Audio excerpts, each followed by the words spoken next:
7 Strategies for Wealth and Happiness by Rohn. Strategy 6. Surround yourself with winners. Chapter 9. The Principle of Association. One of the major influences shaping the person you want to be is also one of the least understood. It is your association with others, the people you allow into your life. Have you ever thought about how others shape your life? The thought didn't even occur to me until Mr. Shove said, "Jim, never underestimate the power of influence." Of course he was right. The influence of those around us is so powerful, so subtle, so gradual that often we don't even realize how it can affect us. Think about it. If you're around people who spend all their income, chances are excellent that you will become a spendthrift. If you're around people who go to more wrestling games than concerts, you're likely to join in with them. Such is the power of peer pressure. But it goes even further. If you're around people who think it's alright to cheat a little, you too might be persuaded to cut a few corners. People can really nudge you off course until one day, 10 years down the road, you wake up asking yourself, "How did I get here anyway?"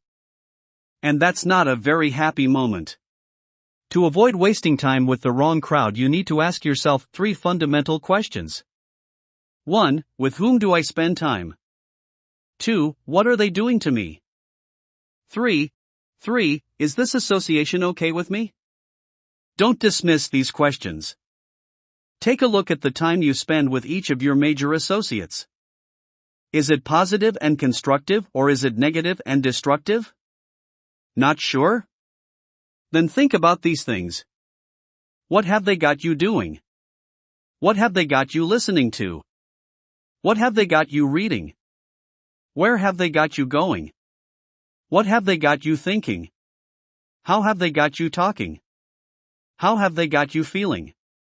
What have they got you saying?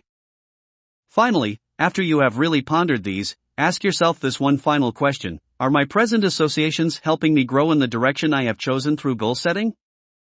If you are fortunate enough to answer yes to this question, I'm happy for you. But if you are not so sure, then it's time to evaluate your relationships with some of the key players in your life. It's so easy to dismiss this question of influence. The guy says, "I live here, but it doesn't matter.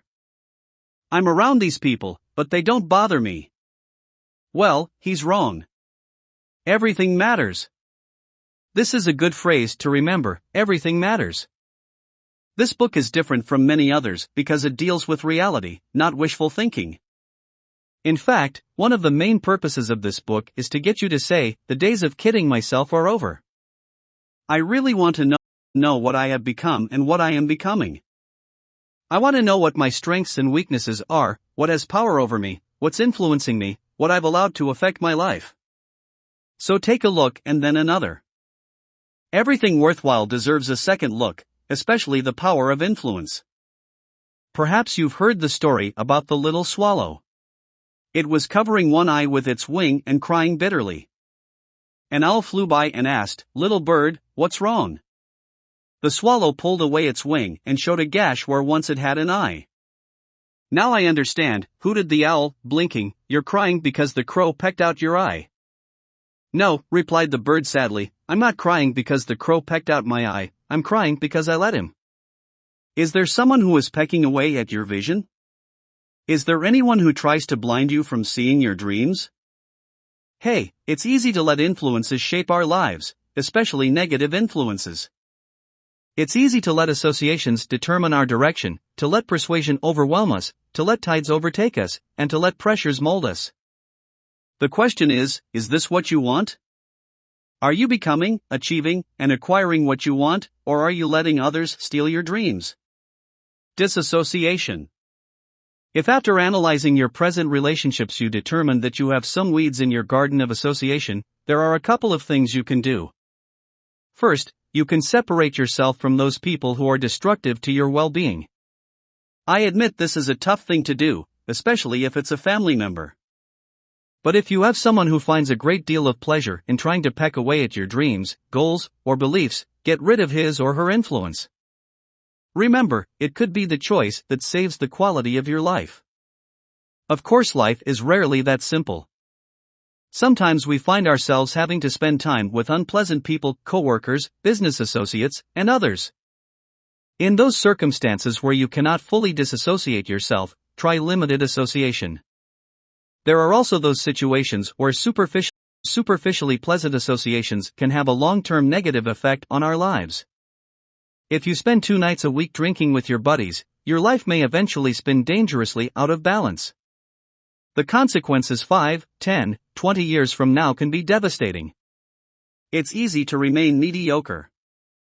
All you need to do is spend major time on minor things with minor people. Sophisticated people weigh their actions. They know what a major is and what a minor is. They don't often get confused by such things. Of course, sophisticated people do have casual friends. The difference is that instead of spending a great deal of time with them, they spend relaxed, relatively unimportant time with them. They just don't squander their time on minor friendships and good time Charlies. It's your life. You can spend your time with whomever you want and however you want. But I don't think you invested in this book for me to humor you. You must take a look at your priorities and values, including your associations, and evaluate them. Your time on this earth is too short to spend it less than wisely. Expanded association. From disassociation, let's move to a happier topic: expanded association. Here's the law of expanded association: spend more time with the right people.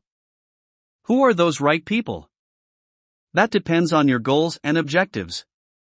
But generally look for people of substance and culture, people who spend time reflecting on the meaning of life and who accomplish great things through discipline and perseverance.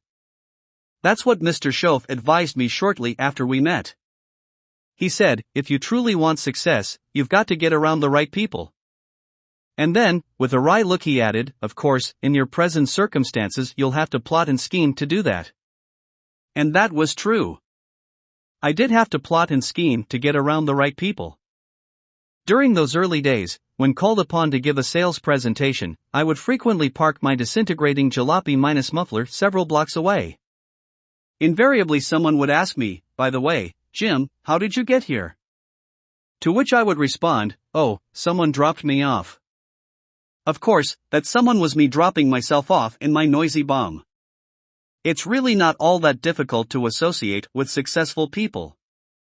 Just get involved in your community. I have a friend who started a sales business. She then joined her town's Chamber of Commerce, became active on a few committees, and before she knew it found herself invited to play tennis with some of the city's more influential people. You see, it's not so hard to create new associations. Also, as we discussed in an earlier chapter, make an investment in a rich person's appetite. Take a rich person out for a meal. There's no telling what you can learn in an hour or two of wealth-oriented talk. In expanding your associations, take a look at your life's priorities. It's called associating with a purpose. For example, find some successful people to help you with your success plan, find some healthy people to encourage you to have an exercise and nutrition plan, find someone who knows how to live to teach you the secrets of a rewarding lifestyle. And don't be embarrassed about cultivating the friendships of these people. Most successful people love to share their knowledge with others. It's probably why they're successful in the first place. Successful people seek out those they admire. They understand that inspiration and knowledge can be gained from the right type of association. I am no exception to this rule. I have such an association, a person with whom I like to spend as much time as possible. He's a big game hunter, a millionaire, a traveler, and an entrepreneur. He's also one of the world's great philosophers.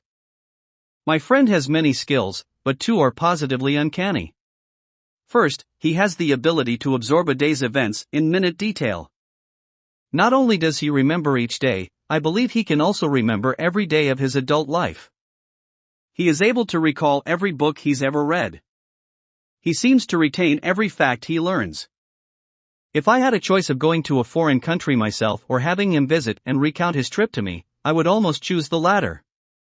Why? Because he doesn't miss anything that's important. He absorbs every event like a sponge. His second talent is his expressiveness. When he returns from a trip, he describes in vivid detail the sounds and colors of the country, the customs and concerns of its people, the minor experiences and the major happenings of his journey. He can put all that he saw, touched, and felt into exciting, vibrant words. As he recounts a trip, his listeners can feel the crash of the waterfall, the cool breeze of the northern winds, the colors and smells of the cities and the countryside. What a gift he gives those of us privileged to know him. What value can one put on such a unique association? I don't know, but I can say with confidence that from our association I've expanded my knowledge, my perception, my skill, my enterprise, and my lifestyle many times over. Where do you go for your intellectual feast? Pity the person who has a favorite restaurant but not a favorite thinker. That person has taken care to feed his body but not his mind and soul.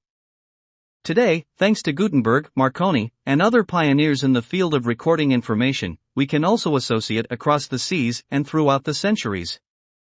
Perhaps you can't meet the person, but you can read his words or listen to his recorded voice. Churchill, Aristotle, and Lincoln are no longer alive, but their words can still awe, inspire, and instruct. Association, it's one of the 7 strategies for wealth and happiness. Keep the weeds of negative influence from your life. Instead, farm the seeds of constructive influence. You will not believe the harvest of good fortune you will reap.